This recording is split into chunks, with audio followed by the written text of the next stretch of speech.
Anatomi, Latin. Ana adalah bagian, tomie adalah iris potong.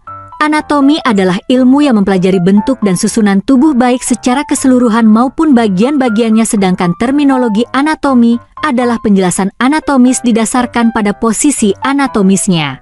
Fisiologi, Latin, visi, physis, adalah alam atau cara kerja, logos. Logi adalah ilmu pengetahuan.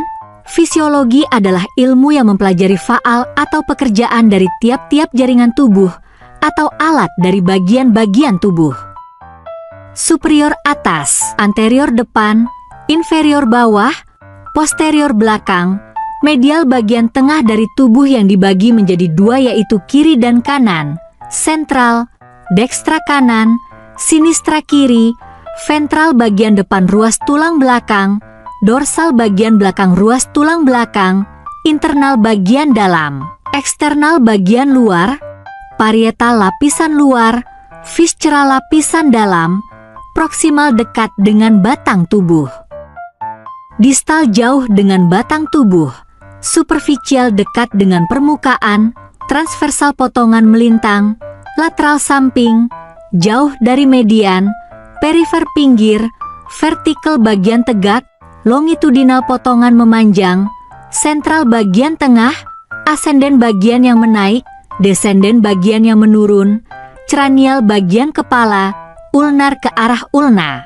radial ke arah radius, tibial ke arah tibia, torak rongga dada, pelvis rongga panggul, pedis kaki, mantis, angat, volar manus telapak tangan, planta pedis telapak kaki, antebrachial lengan bawah, brachium lengan atas, femoris, tungkai atas, phalangus, jari-jari ruas jari, cruris, tungkai bawah, cauda, ekor, kolum, leher, trunkus, batang badan. Istilah anatomi yang menyatakan bagian tubuh yang menonjol, procesus, tonjolan, spina, taju yang tajam, seperti duri, tuber, benjolan bulat, tuberculum, benjolan bulat yang kecil, crista, gerigi, tepi.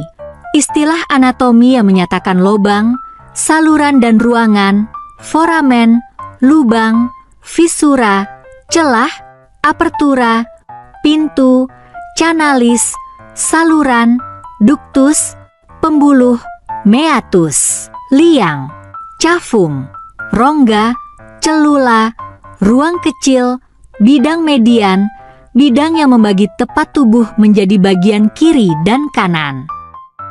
Bidang sagital, bidang yang membagi tubuh menjadi dua bagian dari sudut tertentu. Bidang ini sejajar dengan bidang median, bidang horizontal transversal, bidang yang terletak melintang melalui tubuh. Bidang ini membagi tubuh menjadi superior dan inferior, bidang koronal, bidang vertikal yang melalui tubuh, yang membagi tubuh menjadi bagian frontal dan dorsal.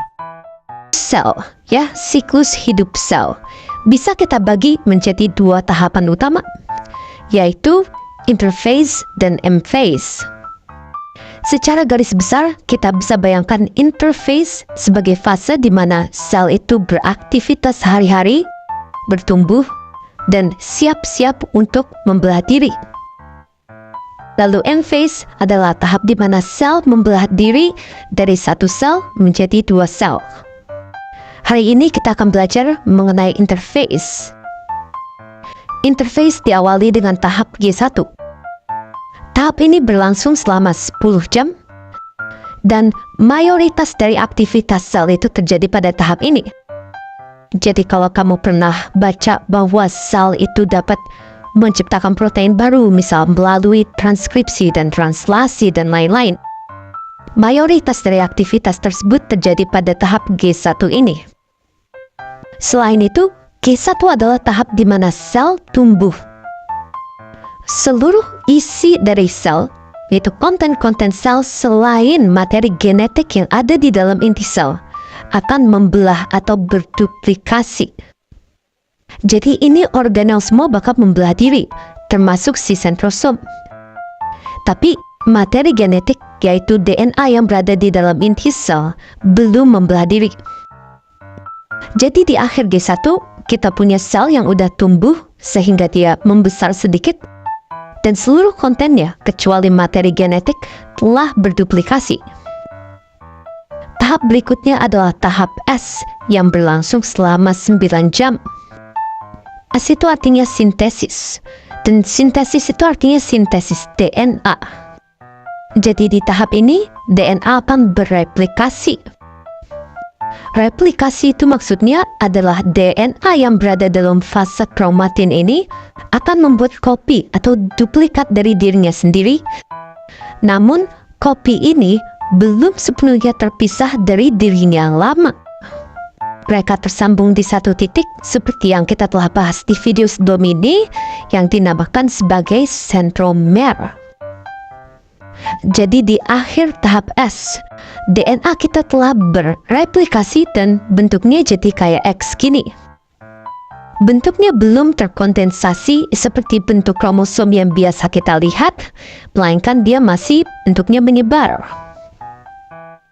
Tahap berikutnya adalah tahap G2 yang berlangsung selama 4 jam, di mana sel akan melanjutkan pertumbuhan dan mempersiapkan diri untuk masuk fase M. Mitosis adalah proses pembelahan sel di mana sel induk tunggal membelah menjadi 2 sel anak yang identik masing-masing dengan jumlah kromosom yang sama. Proses mitosis dibagi menjadi 5 tahap, yaitu profase, prometafase, dan metafase, anafase, dan telofase. Kemudian, mitosis diakhiri dengan pembelahan sitoplasma disebut juga sitokinesis. Tahap pertama yaitu profase. Pada tahap ini, nukleolus menghilang. Benang-benang kromatin sudah terkondensasi menjadi kromosom dan dapat dilihat oleh mikroskop cahaya. Setiap kromosom terduplikasi menjadi 2 kromatid identik yang tersambung pada sentromernya dan sepanjang lengannya oleh kohesin. Gelendong yang terdiri atas sentrosom dan mikrotubulus mulai terbentuk. Sentrosom-sentrosom bergerak saling menjauh karena didorong oleh mikrotubulus yang memanjang di antaranya. Selanjutnya adalah prometafase. Pada fase ini, selaput nukleus terfragmentasi dan mikrotubulus yang menjulur dari sentrosom dapat memasuki wilayah nukleus. Kromosom semakin terkondensasi dan masing-masing kromatid kini memiliki kinetokor, yaitu struktur protein yang terletak pada sentromer. Beberapa mikrotubulus ada yang melekat pada kinetokor. Ini disebut mikrotubulus kinetokor. Inilah yang menarik kromosom. Sedangkan mikrotubulus non-kinetokor dapat berinteraksi dengan sejenisnya dari kutub yang berseberangan. Jadi semua mikrotubulusnya dapat pasangan ya, tidak ada yang jomblo kayak kamu. Ups. Nah, next ada metafase, yaitu fase mitosis yang paling lama, berlangsung sekitar 20 menit. Pada fase ini, sentrosom berada pada kutub berseberangan. Kromosom berjejer pada lempeng metafase. Jadi di tengah-tengah gitu guys. Setiap kromosom kinetokor kromatid saudara melekat ke mikrotubulus kinetokor dari kutub berseberangan. Lanjut, yaitu tahapan anafase. Ini tahapan paling pendek guys, cuma beberapa menit aja. Anafase dimulai ketika protein kohesin terbelah dan membuat kedua kromatid saudara berpisah secara tiba-tiba. Setiap kromatid itu pun menjadi satu kromosom utuh. Kedua kromosom anakan mulai bergerak ke arah ujung sel yang berlawanan saat mikrotubulus kinetokor memendek. Karena mikrotubulus melekat ke sentromer, kromosom bergerak ke arah sentromer terlebih dahulu. Sel akan memanjang saat mikrotubulus non-kinetokor memanjang. Pada akhir anafase, kedua ujung sel memiliki koleksi kromosom yang sama dan lengkap. Nah, akhirnya tahapan terakhir pada mitosis, yaitu tahapan telofase. Pada tahap ini, 2 nukleus anakan terbentuk dalam sel. Selaput nukleus muncul dari fragmen-fragmen selaput nukleus sel induk. Nukleolus muncul kembali dan kromosom menjadi kurang terkondensasi. Akhirnya guys, yang terakhir di siklus sel yaitu sitokinesis, yaitu pembelahan sitoplasma. Biasanya berlangsung pada saat akhir telofase, sehingga kedua sel anak muncul tak lama setelah mitosis berakhir. Pada sel hewan, sitokinesis melibatkan pembentukan lekukan penyibakan yang membagi sel menjadi dua.